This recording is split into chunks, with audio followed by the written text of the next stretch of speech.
ኣርያመይ 28 ክፋል ካብ ዝሓለፈ ግርማይን ደሊናን ተራኺቦም ከም ዝፋቐሩ ተነጋጊሮም ፍቑራት ኮይኖም ድሕሪ 31 መዓልቲ እዩ ነይሩ።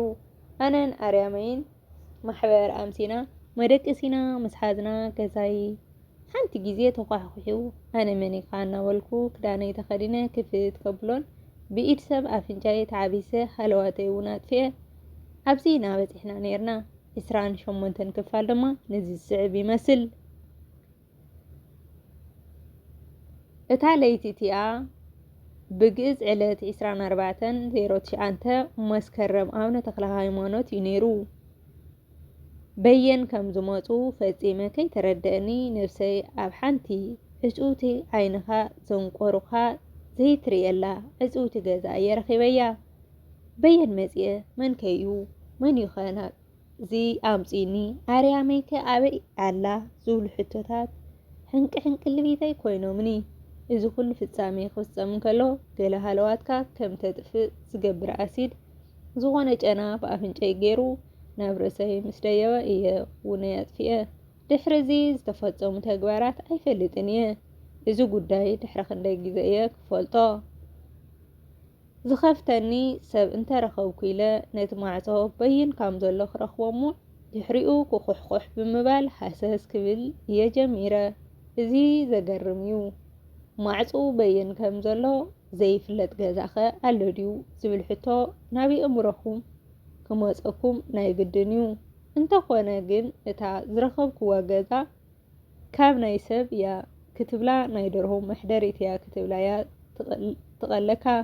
ብጭቃ ዝተሰርሐ ብሊኮት ተነዲቓ ኣዝያ ፀባብ ኮይና ዝኾነ ጩራ ዝኣቱ መስኮት ዘይብላ እቲ መእተዊኣ እውን ሓደ ሰብ ንጎኒ ገይሩ እንተዘይኮይኑ ሙሉእ ሰውነቱ ኖርማል ኮይኑ ክትሓልፍ ዘይትኽእል ብጣዕሚ ፀባብ ኮይና ማዕፃኣ ድማ ብጣውላ ዝተሰርሐ ልክዕ ነቲ ብጭቃ ዝተሰርሐ ብሌኮት እዩ ዝመስል ነይሩ። ብዝኾነ በቢ ኣይትበል ድሕሪ ክንደይ ሃሰስ እታ ማዕፆ ረኺበያ። ኢደይ ክሳብ ዘሕምመኒ ዲግዲግ ምስ ኣበልክዎ ብደገ ንኽሕልወኒ ሓደ ቦስ ድዩ ዋርድያ ዘይረድአካ ኣብ ኣፍ ደገ ንኽሕልወኒ ተገይሩለይ ጸኒሑ። ነቲ ረባሺ ዝኾነ ዲግዲግካ ሰሚዑ ኣታወዲ ግደፍ እንታይ ኢኻ ደሊኻ ብምባል ብዘፍርሕ ድምፂ ገይሩ ነቲ ኳሕኳሕ ዘብሎ ዘለኹ ንኽገድፍ ኣጠንቂቑኒ። እንታይ ከም ዝደለኹ ድማ ሓተተኒ። ኣነ ኣይተድሃልኩን መን ኢኻ ንስኻ ናብዚ ዘለኽዎ ቦታኸ መን እዩ መምፂኢ እንታይ ኢኸ ገይረካ ብምባል ይምልሰለይ ኣይመልሰለይ ዝተፈላለዩ ሕቶታት ብሓንቲ ግዜ ሓተትክዎ እሞ ንሱ ግን ነቲ ብዙሕ ሕቶታት ሓንቲ መልሲ ይህብኒ። ንሱ ኣይምልከታካን እዩ መን ከም ዘምፀካ ከዓ ሓውካ ባዕሉ ክነግረካ እዩ ብምባል ንኣንከሶም ሓወይ ኢድ ከም ዘለዎ ብተዘዋዋሪ መንገዲ እዩ ነጊሩኒ። በቃ ሓወይ ኢድካ ባሃሎ ደኣ ምስ ዝወዲ ተመሳሲለ ብጥበብ ናብቲ ናተይ መንገዲ ከእትወለኒ ኢለ ድሕሪ ምሕሳብ ክላማሎሞ ጀሚረ። በጃኻ ኣነ ንፁህ ሰብ እየ ክፈተኒ እሞ ሓደ ንዓኻ ዘርብሕ ዓብዪ እውን ዝጠቅም ሓሳብ ኣለኒ። ንስኻ ንዓይ ኣብዚ ክትሕልወኒ ዘይጠቕማ ገንዘብ ከም ዝተኸፈልካ ፈሊጥ ኣለኹ። ንዓይ ካብዚ ኣውፂኻ ምሳይ እንድሕር ተረዳዲእኻ ግን ከምዚ ትኸፍሎ ዘለኻ ዘይኮንኩ ክህበካ ሂወትካ ዝቕይር ገንዘብ ባዕለይ ክህበካ እየ። ሕጂ ግን በጃኻ ንዓይ ተረዲእኻ ካብዚ ዘለኽዎ ውፀኒ ኢለ ዘሎን ዘየለን ሃለውሎ በልኩሞ ወዲ ክሰምዐኒ ኣይከኣለን። ንስኻ ሓደ ወርሒ $100 $200 እንዳተፀበኻ ትነብር መንእሰይሲ ካበይ ምፂኻ ኢኻ ንዓይ ሂወተይ ዝቕይር ገንዘብ ክትከፍለኒ? ሂወት ዝቕይር ገንዘብ እንተዝህልወካ ሂወትካ ዘይተቐየርካ ኢሉ ከቢድ ግብረ መልሲ ሃበኒ። በቲ ኮይኑ በቲ ክሰዓር ወይ ክስነፍ ኣይደለኹን። ኣጆኻ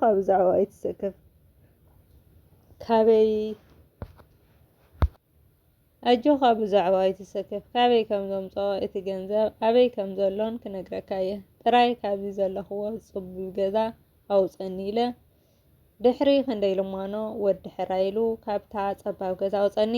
ኣነ እውን ምስ በልኩ ውፅእ ምስ በልኩ ነዚ ወዲ ምስሉ ንኸለልዮ ብዙሕ ተቓሊሰ ኣይኮነን ክፈልጦ ወይ ክዝክሮ ርአዮ ዝበሃል ክፈልጡ ሰብ ኮይኑ እዩ ጸኒሕኒ።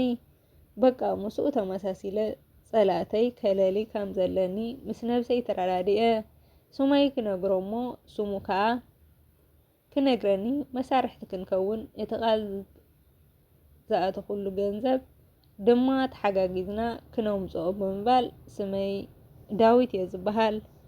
ምስ በልክዎ ዘይፈልጥ ይፈልጥ ኢሉ ስመይ ከም ዝፈልጦ እንታይነተይ እውን ጽቡቕ ገይሩ ከም ዝፈልጥ ይነግርኒ። ኣነ ኣይተገረምኩን። ምክንያቱ ሓደ ሰራቂ ክሰርቕ እንተ ሓሲቡ መጀመርታ ነቲ ክሰርቆ ዝደለየ ኣቀዲሙ ከም ዘጸንዕ ስለ ዝፈልጥ ኩሉ እንታይነተይ ብምፍላጡ ኣይተገረምኩን። ሕራይ ጽቡቕ ንስኻ ኸመኒኻ ስምካ ማለተይ ካብ ሕጂ ንንየው ኣነ ንስኻን መሳርሕቲ ኢና እቲ ዝብለካ ገንዘብ ከዓ ብሓደ ሓቢርና ተሓጋጊዝና ኢና ክነምጽኦ በልክዎ እሞ ወዲ ምስ ሓሳበይ ተስማዕሚዑ ቤላ ሓሳብ እዩ። ኣነ ከዓ ስመይ ኣርዓዶም እየ ዝበሃል ግን ብኣርዓዶም ዘይኮንኩ ብጨካን እየ ዝፍለጥ ብምባል ከም ዝፈርሖን ገይሩ ነጊርኒ።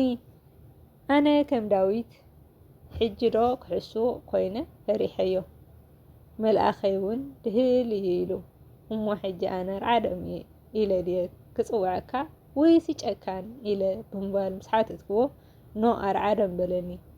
ዝበዝሐ ሰብ ብጨካን ስለ ዝፈልጠኒ ንጨካን ይፈልጦ እየ እንተይልካ ወይ መሳርሕተ እዩ እንድሕር ኢልካ ህይወትካ ኣብ ሓደጋ ክትኣቱ ኢኻ ኢሉ ሓደገኛ ሰብ ምዃኑ ነገረኒ። ብሓሳቡ ተስማዕሚዐ ናብቲ ቀንዲ ጉዳይና እውን ኣቲና ብውሽጠይ ኣርያመይ ደሓን ዶ ትህሉ እንዳበልኩ ይሻቐል ነይረ። ነገር ግን ሻቕሎተይ ንውሽጠይ ሓቢአ ብዛዕባቶም ጸላተይ ከጽሪ እሞ ምስ ኣርዓዶም ተረዳድየ ናብ ኣርያመይ ክኸይድ ምባል እሞ ኣርዓዶም ኣነ ንሰብ ይኣምን እየ ንእምነተይ ከዓ ብጽቡቕ ክትርድአለይ ይደሊ ማለተይ ምሳኻ ሓቢረ ክሰርሕ ውሳኔይ እቲ ሓወይ ዝበልክዎ ስለ ዝጨከነ ኣነ ከዓ ክጭክን ስለ ዘለኒ እየ። ሕጂ እቲ ቀንዲ ነጥቢ ንገረኒ። ቅድሚ ናብቲ ብሓንሳብ ክንሰርሖ ዝሓስብ ዘለኹ ምእታውና መን እዩ ልኢኹካ? ኣንገሶም ሓወይተ ብኸመይ እዩ ረኺቡካ? እዚ ምስጢር እዚ ክትፈልጦ ኣመናታዊኸ ስለ ዘለኹ ክትነግረኒ ኣለካ። በጀኻ ዝነገርካኒ ምስጢር ንደገኸ የውፀልካ ኣይትፍራሕ። ኣነ ምስጢር ምምላቕ ኣይፈቱን እየ። ጸላእተይ ፈተውተይን ከለሊ ስለ ዝደሊ ግን እቲ ሓቂ ክሳብ ዝፈልጥ ኣይድቅስን እየ። ኣነ ንስኻን ተለማሚድና ክንሰርሕ እንተኾይንና ግልፂ ብግልፂ ክንከይድ ኣለና። ንስኻ ካብ ጸላእተይ ትሕልወኒ ኣነ ከዓ ካብ ጸላእትካ ይሕልወካ ምእንቲ ብምባል ምስ ኣርዓዶም ልክዕ ከምቲ ናይ ነዊሕ ሌላ ዘለና መሳርሕቲ ናዕርኹን ኢና መሲልና። ኣርዓዶም ካብ ልቢ ኣሚኑኒ ክነግረኒ ወሲኑ ሕራይ ኩሉ ክነግረካ እየ ግን ቅድሚ መንጋረይ ግን ቃል ክትኣቱ ኣለና። ምክንያቱ ኣብ ዓለም እቲ ዝዓበየ ቃል ስለ ዝኾነ ንስኻ ኣነ ከም ዝነገርኩኻ ንዝኾነ ሰብ ብሒም ከም ዘይትብል ንዓይ እውን ከም ዘይትጠልመኒ ኣነ ከዓ ልክዕ ከም ዘይጠልምካ ቃል ክንተኣታቶ ኢና። ቅድሚ ኩሉ ግን ሓደ ነገር ክነግረካ ንዓይ ከመርዓዶም ንውሳነ ድሕር ዘይብል ጨካን ሰብ ምዃነይ እንተፈሊጥካኒ ደገ እዩ ሃፍታም ዝመስል እምበር ጁባይ ቀዳድ እዩ። ከምዚ ትርእየኒ ዘለካ ሃይማኖት ዘይብሉ ሰይጣናዊ ስራሕ ሰሪሐ ሰብ ቀቲለ ሰብ ጨውየ ሰሪቐ ዝናበር ሰብ እየ። ብከምዚ ዓይነት ሰርሕ ዝመፀ ምፃእ ገንዘብ ከዓ ትፈልጦ ኢኻ በረከት ዝበሃል ከም ዘይብሉ። ዳዊት ሓወይ ካብ ሕጂ ኣነ ንስኻን ኣሕዋት ኢና። ኩሉ ናይ ውሽጠይ ንመጀመርያ ዘዕልሎ ዘለኹ ሰብ ንስኻ ኢኻ። እንታይ ኮይነ እየ ከምዚ ገይረ ዝነገፈልካ ዘለኹ ኣይፈልጥን እየ። ከምዚ ዝብለካ ዘለኹ ሰሪቕካ ሰብ ጨዊኻ ሰብ ቀቲልካ ተምፅኦ ገንዘብ ዋላ ደኣ ብዙሕ ይኹን እምበር ኣብ ኢድካ ካኣቱ ጥራይ ኢኻ ትሪኦ እምበር በየን ጠፊኡ እንታይ ዋኑ ተወዲኡ ኣይርድአካን። ስለዚ ቶም ንዓኻ ንኸጨዊኻ ዝለኣኹኒ ሰባት ገንዘብ ስለ ዘለዎም ንዓይ እውን ገንዘብ ከፊሎም ክቆትሉኒ ይኽእሉ እዮም።